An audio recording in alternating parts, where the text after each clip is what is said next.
যারা খুব টাকার অভাবে আছেন, খুব কষ্টে আছেন, এই আমল একবার করে দেখুন। ইনশাআল্লাহ আপনার আশা পূরণ হবেই, আপনার যন্ত্রণা অভাব জীবন থেকে দূর হবে। প্রিয় ভাই, যখন আপনি আর্থিক কষ্টতে থাকবেন, খুব অভাব আপনার জীবন থেকে দূর হচ্ছে না, খুব যন্ত্রণায় আছেন, তা আমি যে আমলের কথা বলবো সেই আমল হলো খুবই সহজ। যে আমলের ব্যাপারে আমি আপনাদেরকে বলবো, তো প্রথমে আমি আপনাদেরকে এতটুকুন বলবো, যখন কোনো অভাবে পড়বেন মাথা ঠান্ডা করবেন। মাথা ঠান্ডা করে ধৈর্য ধরে আল্লাহ রব্বুল আলামিনের কাছে দোয়া করবেন। প্রিয় ভাই, আর কোরআনের একটি দোয়া পাঠ করবেন, যে দোয়া ঈসা আলাইহিস সালাম পাঠ করেছিলেন।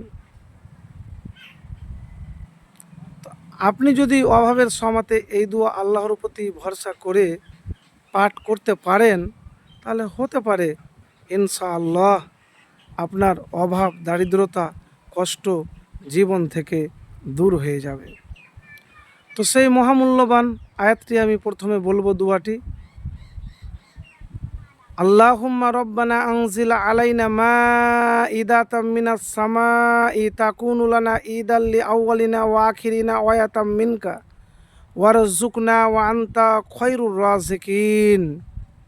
হে আল্লাহ, আমাদের প্রতিপালক, আমাদের জন্য আসমান থেকে একটি খাঞ্চা অবতীর্ণ করুন, যা হবে আমাদের এবং আমাদের পূর্ববর্তী পরবর্তী সকলের জন্য আনন্দ উদযাপনের কারণ এবং আপনার পক্ষ হতে একটি নিদর্শন।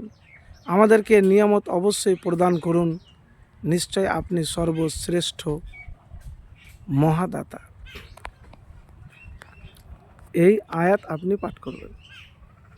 এটা কতবার পাঠ করবেন দেখেন, এতটুকুন বলবো, যদি মোত্তাকি হন, মুমিন হন, আল্লাহর প্রতি পুরোপুরি ভরসা আপনার থাকে, তাহলে আল্লাহর কসম খেয়ে বলতে পারি যে আপনার অভাব যন্ত্রণা সব দূর হয়ে যাবে।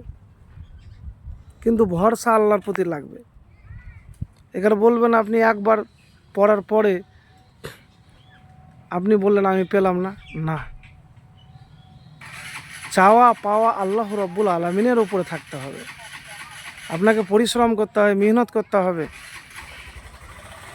মেহনত ছাড়া, কষ্ট ছাড়া, ধৈর্য ছাড়া কোনো কিছুই পাওয়া যায় না। আপনি ধৈর্য ধরে কষ্ট করে আল্লাহর কাছে এই দোয়া পাঠ করুন।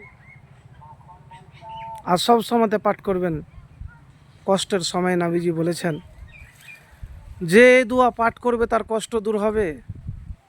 ইয়া হাইয়ু ইয়া কাইয়্যুমু বিরহমাতিকা আস্তাগিসু, ইয়া হাইয়ু ইয়া কাইয়্যুমু বিরহমাতিকা আস্তাগিসু। তো প্রিয় ভাই, এতটুকুন আপনাকে বলবো, একবার এই দোয়া পাঠ তো করেই দেখুন, দেখবেন আপনার জীবন থেকে কষ্ট অভাব ইনশাআল্লাহ দূর হয়ে যাবে। দুরুদ শরীফ অবশ্যই পাঠ করবেন। দুরুদ শরীফ না পাঠ করতে গেলে আপনার দোয়া কবুল হবে না। তো যখনই আপনি কোনো কিছু দোয়া করবেন, তো অবশ্যই কিন্তু দুরুদ শরীফ পাঠ করবেন। দুরুদ শরীফ না পাঠ করলে কোনো দোয়াই কবুল হবে না, এটা কিন্তু মাথায় রাখবেন।